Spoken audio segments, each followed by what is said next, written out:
movie Rayman really begins way back in 1981. At that time, Barry Morrow was a screenwriter, and he did two made-for-television movies called Bill, in which Mickey Rooney played a person who was cognitively disabled. And those reached some real acclaim in terms of portraying a developmental disability in a sensitive way that it did. In 1984, the ARC, the Association for Retired Citizens, invited Barry Morrow to come and receive an award for those two marvelous programs.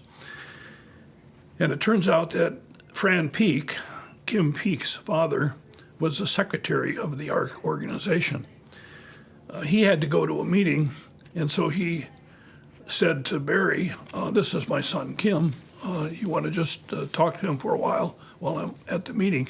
Kim came up to him and said, think of yourself, Barry Morrow.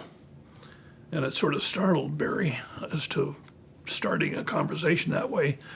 But they happened to be in a library room, and Kim went around the room pulling out books. And Barry was astounded at the knowledge and memory that Kim showed from those books, page number and all, from any book that was taken from the shelf, and also was giving dates and calendar calculating, and was astounded at the knowledge that Kim Peake was demonstrating.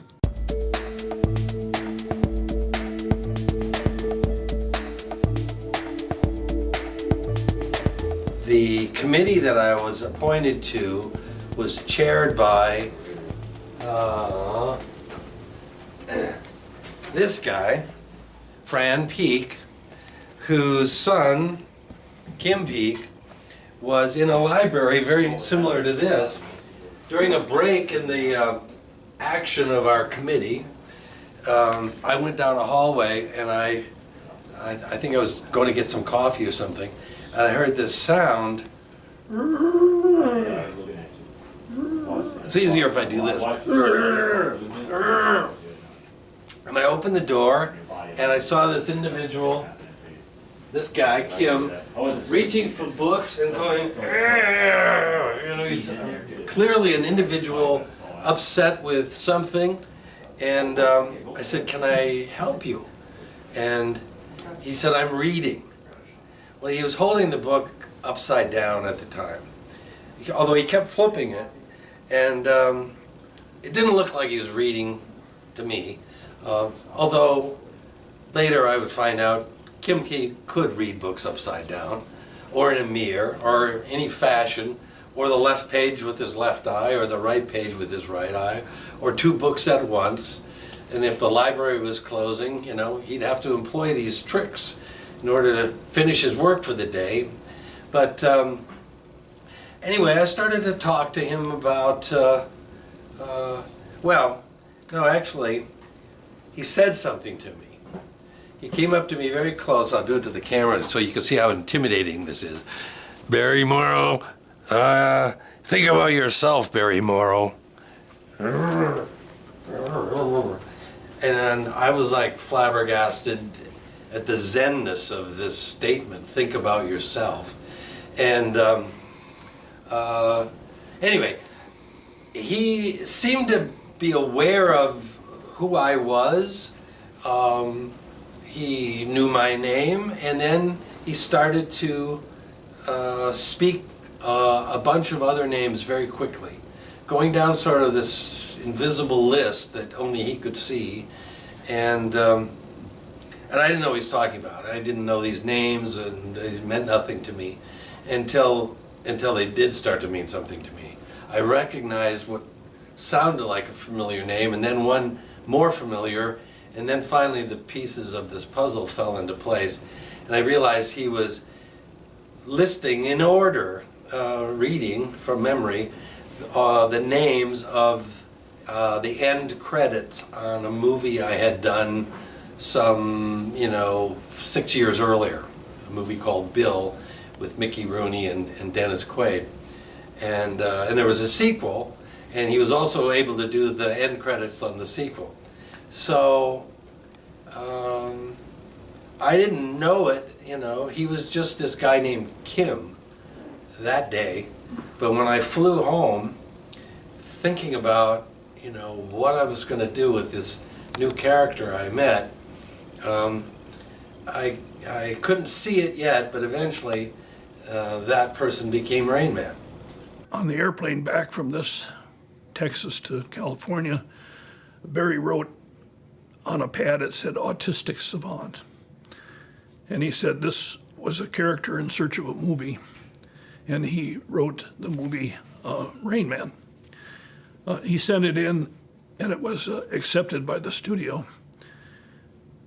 But they decided, instead of showing someone who was cognitively disabled, like Bill, they were going to portray someone who was autistic.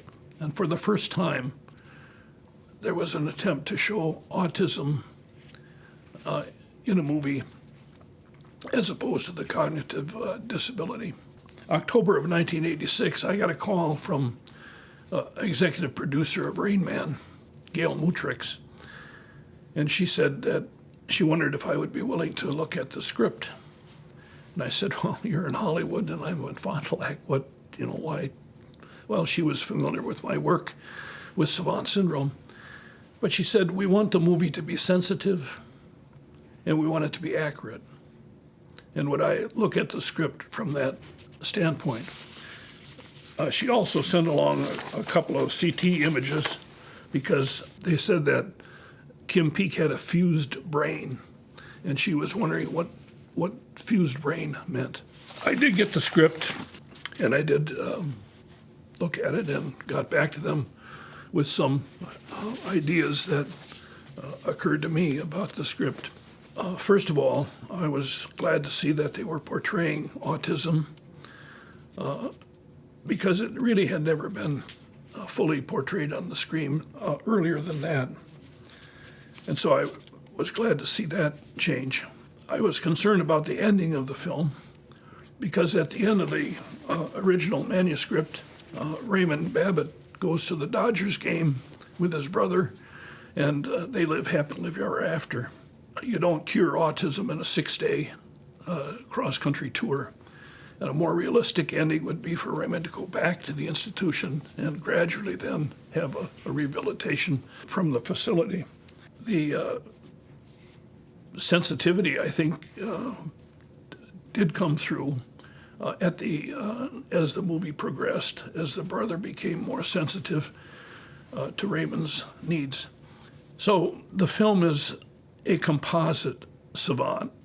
While it was inspired by Kim Peek, it is not the story of Kim Peek. It is rather made up of the toothpick scene, the square root scene, memorizing the phone book, are all things that savants can do and have, or based on real live savants. So Raymond Babbitt is a composite savant, and that fulfilled the need for accuracy as far as I'm concerned. So overall, I was made those suggestions, and some of those were incorporated in the final script. Whether those were suggestions of others as well, I don't know. But the accuracy, the ending, and the sensitivity, I think, were fulfilled my criteria at least. Really, Rain Man is the best thing that's happened to autism.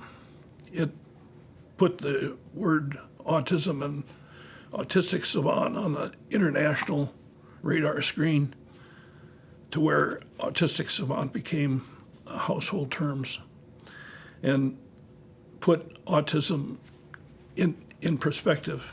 When you view the movie, you have to ask who really changed. The change was in Charlie, not in Raymond. And that's a objective, I think, of the movie overall, is to have society become more accepting, more understanding, and more accommodating, rather than expecting the savant to necessarily accommodate to all of our expectations. The movie premiered in West Virginia because Dustin Hoffman spend time with several savants to learn what it's like to be autistic and what it's like to be a savant. Joe Sullivan was one of those individuals that he spent some time with. And the film premiered in West Virginia, and Dustin Hoffman appeared at that premiere. And I think his comments tell a story about the movie. In Huntington, West Virginia, Dustin Hoffman said this: "We just made a film that will play for a month or two, or whatever, in cities around the world, and put on a cassette and put on shelves and seen once. But you people have Joe in your community for the rest of your life, and I would take that any day of the week." I think that's important. He is a very special person who shines through. This magic he had somehow came through to me. When I first looked at that footage, I said, "I love that man, and I love you for making him part of your community." I tried very hard to be myself in this film, but I hope what emerged was Joe's spirit, because that's what moved me. And Dustin Hoffman did simply a superb job of depicting an autistic savant. It's interesting, when he was preparing for the film, he went out to lunch with some friends of his, and he was rearranging the salt shakers and the pepper shakers, and they sort of thought, well, Dustin's kind of losing it apparently, but he simply was getting ready to play that role, which he did. The movie won 4 Oscars. It was the best picture for the year. It cost $25 million. In the first 18 days, it grossed $42 million and ultimately earned $100 million. So it was a film that was embraced by the world, actually, and changed the face of autism, and I think it's the best thing that ever happened to autism.